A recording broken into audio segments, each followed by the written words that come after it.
Hey, third good Sunday morning, folks. So this is a contemplative or retrospective video, just to give you a hint at what's out there, or who's out there. Because, just as a quick, anything I'm talking to, I went through a class with 15 to 20 other peers in these classes, and these classes happened once 3 times a year. So it was an exclusive club, and the classes I'm speaking to are military training classes. So I wonder why I've got such a different perspective on this. Pollution, chemical flows, chemical processes than a whole lot of other folks. Is the military training I had was, I think it was 700 hours of radar, and it culminated in radar training, but it was 700 hours of basic math, basic electronics, all the way up into radar systems. And at the time, these were aged but very advanced systems, very well known, and all we were doing is improving them, making them better, more precise. When we added computer processing onto the data flow off of that radar, when we became able and learned how to sample things faster. This is where we're going, is we're into very high-speed sampling stuff. So, radar fundamentals, wave theory from all frequencies, how energy travels through things, space, rocks, land, how a VLF antenna to talk to submarines would be built versus a microwave antenna, or a microwave dish, which most everyone's familiar with. But the dishes change shape. They're tiny now. They just aren't those huge, big, round satellite things that you're used to seeing. They're tiny little antennas somewhere. You see them on the sides of houses, the little dishes, and you see them on the side of communications poles. So having the electronics background in every piece of this from those 700 hours, that got me a Marine Corps skill of 5931, which was ground radar repair.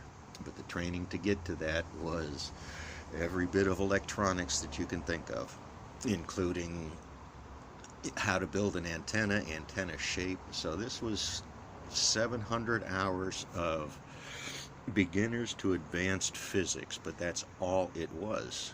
8 hours a day, 4 months, for lots of months. And then after that, the MOS was retired because the radar sets I was trained for got replaced. Almost that whole set went away because the next technology level should be so much better than what there was there. But I not my job anymore. So again, a pretty good understanding of electronics and tube theory up to high energy, high frequency theory.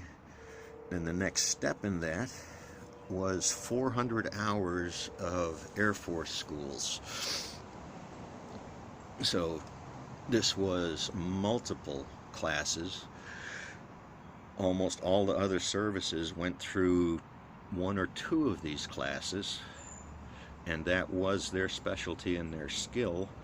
As a Marine, I went to all of the classes, so I had 400 hours of the physics of precise measurements. Those precise measurements are optical measurements, optical flats, interferometry, anything you can think of associated with an optical table, if you've ever worked on optical flats, Also machine flats, if you've ever worked in a CMM room, worked in non-destructive test industries. Well, I have.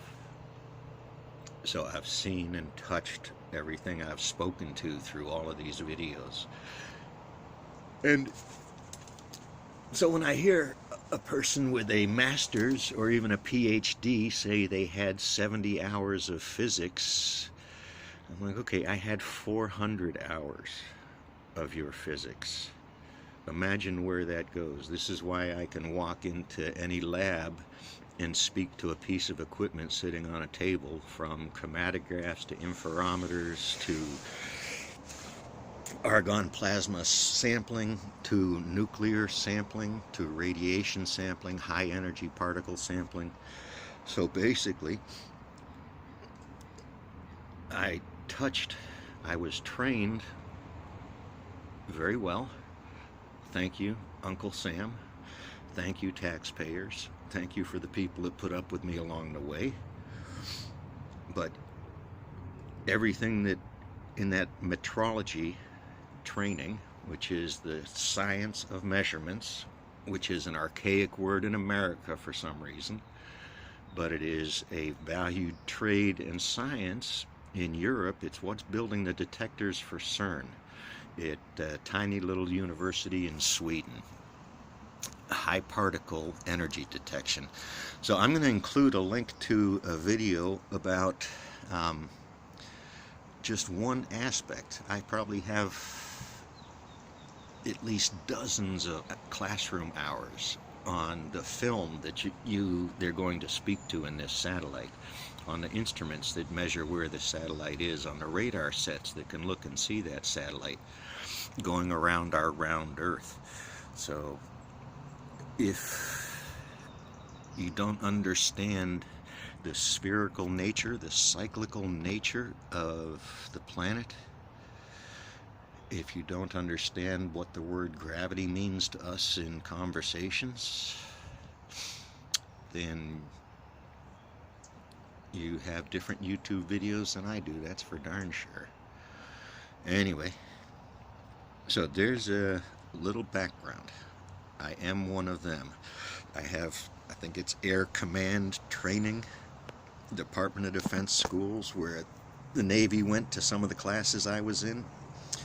The Air Force went to other classes I was in. The Army went to other classes I was in. So when you learn how to calibrate instruments, Army, Navy, Air Force was there for oscilloscopes, for high frequency detectors, and this is the calibration of them. This is the guy that signs the little stickers on those instruments that you see. It's some lab somewhere that says, yes, this instrument does what it needs to do, and it has to come back in 2 years to be recertified, or else your lab is in violation of standards, or you're sloppy. Or you know your instrument well enough that the calibration is moot, like for a Geiger counter. A Geiger counter, if you know what it used to read and know if it should have changed, then it's telling you that you need to know things, right? Anyway, another long one. I'm gonna ship it before I preview it, but this gives you some background. I'm a handful of people with that depth of training in physics. Compare 400 hours of physics to anybody speaking PhD talk, if they'll talk to you. Peace and knowledge. Just sharing what you all taught me.